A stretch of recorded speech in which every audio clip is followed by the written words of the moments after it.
What's going on, everyone? I'm Gil Slow. I'm Lord Pleach. And we are the Video Game Archivists, bringing you game 39 of 296, Tom and Jerry in Fist of Furry. Alright. So this is an interesting one, because you and I disagree on this one. Yeah. Now, is this a game that I want to pick up and play anytime I have friends over? No, not at all. But for what it is, I think it was actually done really well. I mean, for me, it's functional, but at the same time, it feels too bare bones. It's like, yeah, you're throwing the different items, like the cartoon and everything. Yeah. And I'll just go outright and say, I'd rather watch Tom and Jerry than play this game. So you might catch it on the screen now. There's kind of a cartoon twist to this fighting game. Yeah. It's not about beating each other up. Well, you can, but it's more about using the things you find, like throwing weapons at each other, picking up like that hammer on the screen there, and hitting them. Actually, the best weapon you can get is to beat the health out of items, which are the weapons you can hit them 3 times or knock the health out of them. It's basically the obvious weapons, not the scenery, but the obvious weapons, like a brand. A bat, that sort of thing. If you get good, you can knock them into the wall and knock things onto their heads. Oh, yeah. Like a beehive or it's basically... Well, it's basically, you damaged the wall, therefore you set off a trap. So, you start with just Tom and Jerry characters, and every time you play through, I guess, arcade mode, you unlock a new character based on the character you play. Tom and Jerry unlock the same character, and basically you're supposed to play with one of them, beat it, play with your new unlock character, play through.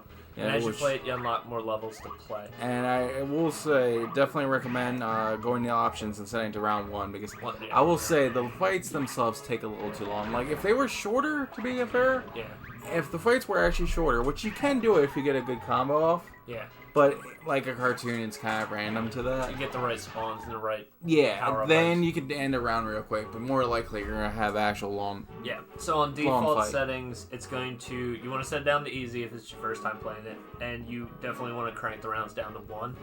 We found with the final boss, the first round against him was doable. Yeah.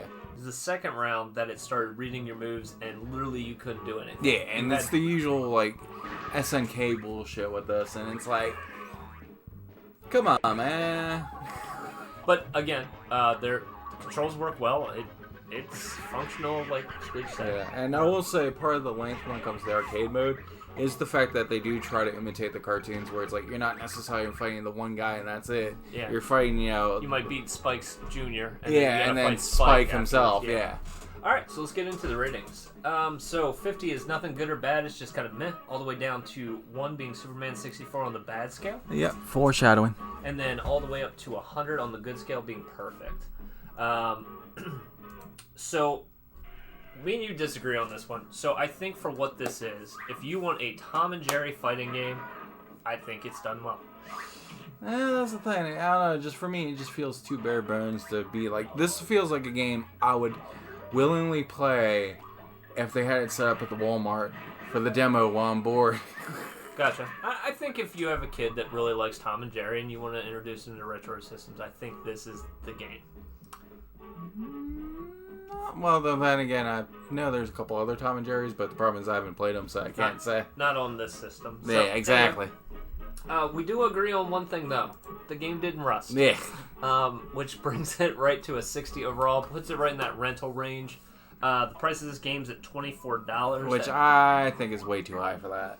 It's one of the more rare games, so it's going to be more on the collector side. And like I said, unless you're a super fan of Tom and Jerry, you probably won't enjoy it. Yeah. I mean, it's okay if you get it for like the real young kids. Like, it's not like the Sesame Street games where it's like, okay, that doesn't really have educational value, so what the fuck? Yeah. This one's just like, hey, the kids will eventually grow out of the game. Yeah, it is what it is. It's exactly what I said. If you want some new fighting game and you're like, I'm craving a fighting game that's just different, this would be the one to go with. So, that's all I got for it. If you like the video, go ahead and hit the subscribe button. And, well, obviously like the video. And then leave us a comment if you disagree on our ratings and why, and we'll get back to you. Thanks for tuning in. We'll catch you next time.